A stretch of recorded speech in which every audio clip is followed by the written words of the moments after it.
আজকে বাঁধাকপি দিয়ে ভিন্ন রকমের একটি রেসিপি রান্না করে দেখাবো।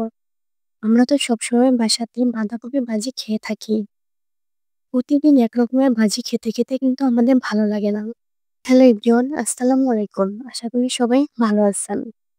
এখন আমি আপনাদের সাথে শেয়ার করব চিংড়ি মাছ দিয়ে বাঁধাকপি। আমরা তো সবসময় ভাজিটাই খেয়ে থাকি। চলেন আজকে রেসিপিটা শেয়ার করি। প্রথমেই আমি চুলাতে একটি প্যান বসিয়ে দিয়েছি। এখন এখানে আমি পরিমাণ মতো তেল দিয়ে দিয়েছি। তারপরে আমি চিংড়ি মাছ আর কাঁচামরিচ ফালি করে একসাথে ভেজে নিব। ভালো মতো ভেজে নিতে হবে। দেখেন আমি চিংড়ি মাছগুলো ভালো মতো ভেজে নিচ্ছি। আপনারা পরিমাণ মতো চিংড়ি মাছ দিয়ে দিবেন। পরবর্তীতে আমি এখানে মসলা এড করে নিব। দেখবেন আমি কতটুকু মসলা এড করে দিচ্ছি। এভাবে আপনারাও মসলা এড করে নেবেন। সামান্য পরিমাণে হলুদের গুঁড়ো দিয়ে দিচ্ছি। হলুদের গুঁড়োটা এখন আমি চিংড়ি মাছের সাথে ভালো মতো এড করে নিচ্ছি। আপনাদের বোঝার সুবিধার্থে আমি ভিডিওটা ভালো মতো দেখাচ্ছি।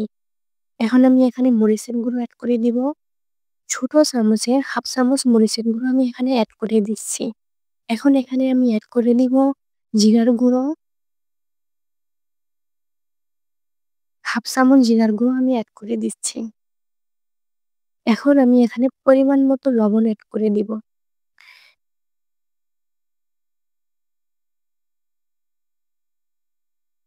এখন ভালো মতো মশলাটা কষাতে হবে। এখন আমি এখানে ১ টেবিল চামচ পেঁয়াজ, ১ টেবিল চামচ আদা রসুন পেস্ট এখানে আমি এড করে দিচ্ছি।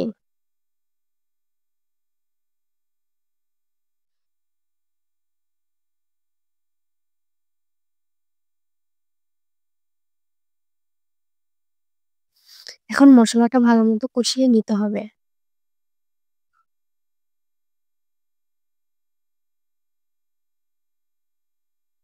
ভালো মতো মশলাটা কষিয়ে নিবেন।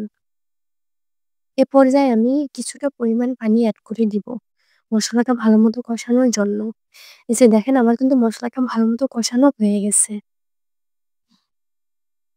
এখন এখানে আমি বাঁধাকপি কেটে ধুয়ে পরিষ্কার করে রেখেছি।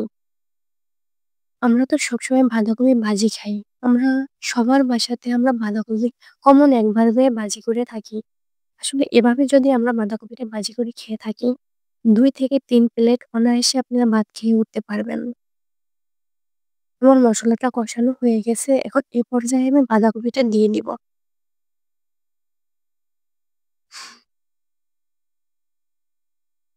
আমার বাঁধাকপিটা দেওয়া হয়ে গেছে। এখন আমি চিংড়ি মাছ আর মসলার সাথে আমি বাঁধাকপিটা ভালো মতো মিক্স করে নিব।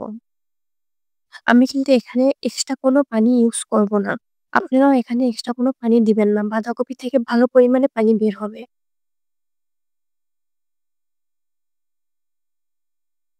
এই যে দেখেন আমি বাঁধাকপিটা ভালো মতো মসলা মিক্স করে এখন আমি ঢাকনা দিয়ে ঢেকে দিয়েছি। আপনারাও ঢাকনা দিয়ে ঢেকে দিবেন। চুলার আঁচটা লো হিটে রাখবেন। এ পর্যায়ে দেখেন আমি ঢাকনাটা খুলে দিয়েছি। আমার কিন্তু ভালো মতো ভাজিটা হয়ে গেছে। চিংড়ি মাছ দিয়ে মসলা দিয়ে আমি ভাজিটা ভালো মতো ভাজি করেছি। দেখেন আমার কিন্তু ভাজিটা হয়ে গেছে। আমরা তো সবসময় বাসায় ভাজিই খেয়ে থাকি। এভাবে যদি একদিন ভাজি করে খেয়ে থাকেন, দেখবেন ২ থেকে ৩ প্লেট অনায়াসে ভাত খাওয়া যাচ্ছে। এখন এ পর্যায়ে আমি ধনেপাতা এড করে দিচ্ছি। আমি ধনেপাতাটা একটু বেশিই খাই, এজন্য আমি ধনেপাতাটা বেশি এড করে দিয়েছি। আপনারা যে পরিমাণ খান আপনারা সেই পরিমাণে ধনেপাতা এড করে দিবেন। এখন ধনেপাতাটা আমি ভালোমতো মিক্স করে নিচ্ছি। ধনেপাতাটা আমার মিক্স করা হয়ে গেছে। এ পর্যায়ে আমার কিন্তু ভাজিটাও হয়ে গেছে। আশা করি আপনারা এই রেসিপিটা ফলো করে যদি এইভাবে ভাজি করে খেয়ে থাকেন, তাহলে আপনাদেরও ভালো লাগবে।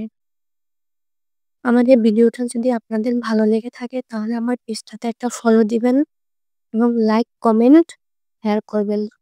আশা করি আপনাদের রেসিপিটা ভালো লাগছে। আল্লাহ হাফেজ।